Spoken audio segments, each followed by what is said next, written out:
Student now question number 7 है। Question number जो 7 है ये लास्ट पार्ट है इस एक्सरसाइज का। ठीक है, तो इसकी तरफ हम मूव करते हैं। ये भी इजी है, मुश्किल नहीं है। जिसमें Z1 की वैल्यू आपको 2 + 7 योटा है, Z2 की वैल्यू है -5 + 3 योटा।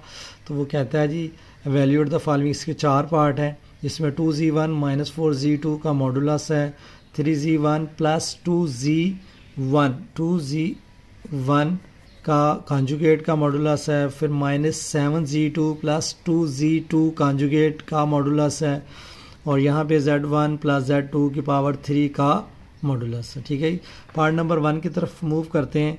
तो क्योंकि हमें गिवन है Z1 आपको गिवन है 2 + 7 योटा और Z2 गिवन है जी -5 + 3 योटा, ये हमें गिवन है।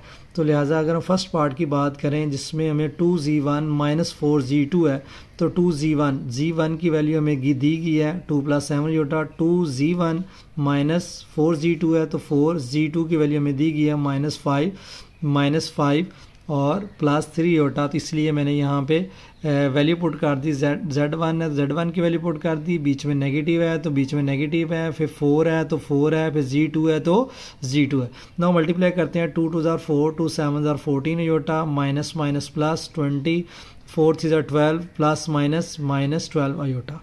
ठीक है जी, आपको पता है रियल में रियल ऐड करेंगे, 20 में 4 ऐड करोगे 24 आ जाएगा, 14 अयोटा में -12 करोगे तो 2 अयोटा आ जाएगा। ये हमने निकाल लिया 2Z1 -4Z2। लेकिन हमने इसका लेना है पार्ट नंबर 1 चेक करेंगे, इसका हमने मॉडुलस लेना है तो मॉडुलस ले लेते हैं सेम। अब जब मॉडुलस लेते हैं तो रियल पार्ट का स्केयर प्लस इमेजिनरी पार्ट का जो नंबर है उसका हम क्या लेंगे स्केयर। 24 का स्केल होगा तो 5 7 6 है, 2 का स्केल होगा तो 4 है, दोनों का ऐड करोगे 5। यहाँ छोड़ना यहाँ छोड़ दें, या अगर इसको आपने सिंप्लीफाई करना है तो 2√145 इसका भी आंसर ये भी हो सकता है, या यहाँ छोड़ना यहाँ छोड़ दे, कोई इशू नहीं है। ठीक है, तो ये था जी पार्ट नंबर 1 जिसमें हमने पहले 2Z1 -4Z2 बनाया, फिर उसका हमने क्या ले लिया मॉडुलस ले लिया। मॉडुलस में अगेन बता देता हूँ, रियल पार्ट का स्केयर प्लस इमेजिनरी पार्ट का स्केयर, ऊपर आपने क्या लगाना है स्केयर रूट लगाना है, उसको आप सिंप्लीफाई करेंगे तो ये सॉल्व हो जाएगा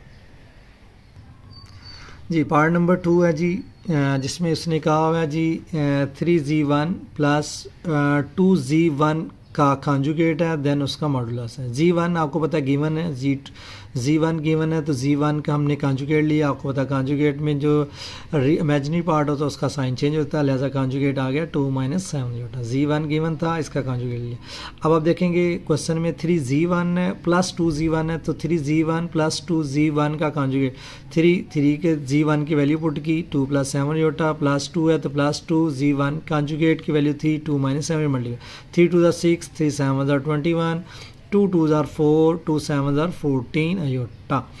ये बात समझ आ गई। 4 में जब हम रियल में रियल ऐड करेंगे, 6 में जब 4 ऐड करोगे तो 10 आ जाएगा। 21 अयोटा में से 14 माइनस करोगे तो 7 अयोटा आ जाएगा। तो लिहाजा ये हमने 3Z1 + 2Z1 कॉन्जुगेट की वैल्यू निकाल ली यहाँ तक। ठीक है जी, अब हमने क्योंकि क्वेश्चन में इसका मॉडुलस है तो मॉडुलस ले लेते हैं। रियल पार्ट का स्केयर प्लस 7 का स्केयर, अगर ये नेगेटिव हो तो हम यहाँ ब्रैकेट में यहाँ नेगेटिव लिखेंगे -7, लेकिन ये फिलहाल पॉजिटिव है तो 7 है। जब 10 का स्केल होगा 100, 7 का 49, तो लिहाजा आपका आंसर आ जाएगा √149। ठीक है, पार्ट नंबर 3 की तरफ अगर हम मूव करें तो वो है जी -7Z2 + 2Z2 conjugate over modulus इसके साथ है। तो लिहाजा ये हमें Z2 की वैल्यू गिवन थी -5 + 3 योटा। जब हम इसकी कॉन्जुगेट की बात करेंगे तो आपको पता है कि जो इमेजिनरी पार्ट होता है उसका साइन चेंज होता है, प्लस है तो क्या आ जाएगा जी माइनस है। लिहाजा Z2 गिवन था तो उसका कॉन्जुगेट लोगे तो -3 योटा आ जाएगा।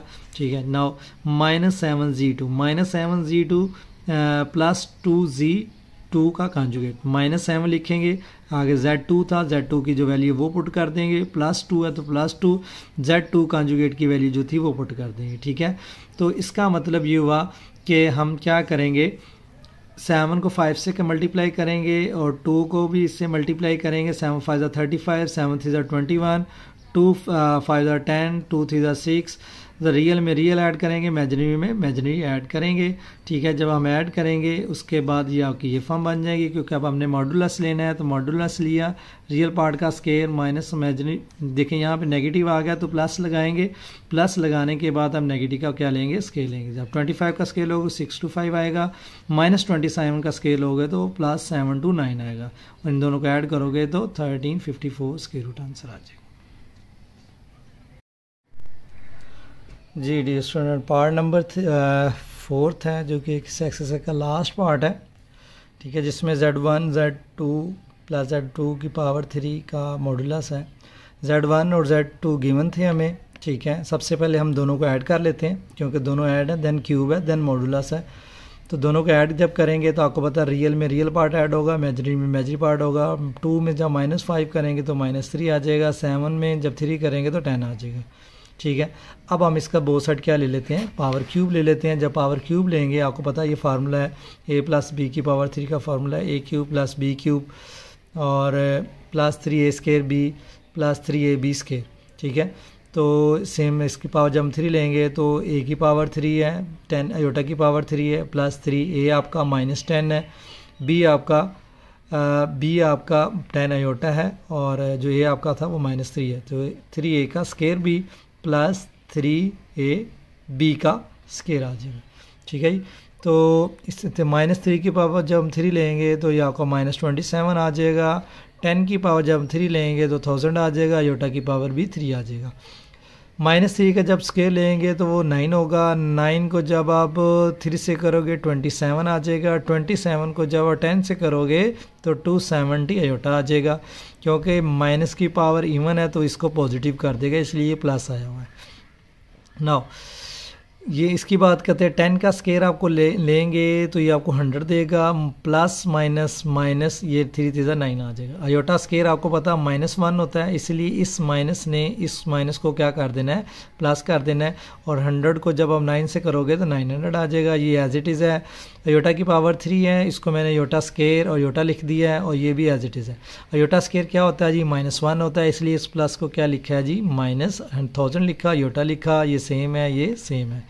अब आप देखेंगे रियल में ऐड होगा, 900 में से जब -27 करोगे तो 873 आ जाएगा, 270 में से जब -1000 करोगे तो -730 आयोटा आ जाएगा, क्योंकि ये इमेजिनरी में ऐड होना है, रियल में।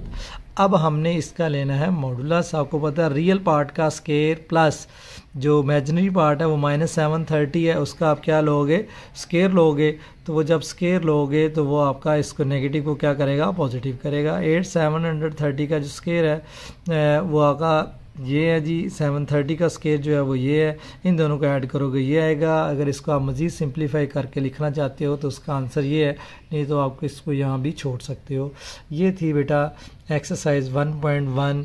होपफुली आप सब बच्चों को समझ आई होगी। अगर कोई कुछ क्वेश्चन है आप पूछना चाहते हैं तो आप कमेंट्स में मेरे से पूछ सकते हैं। Thank you very much.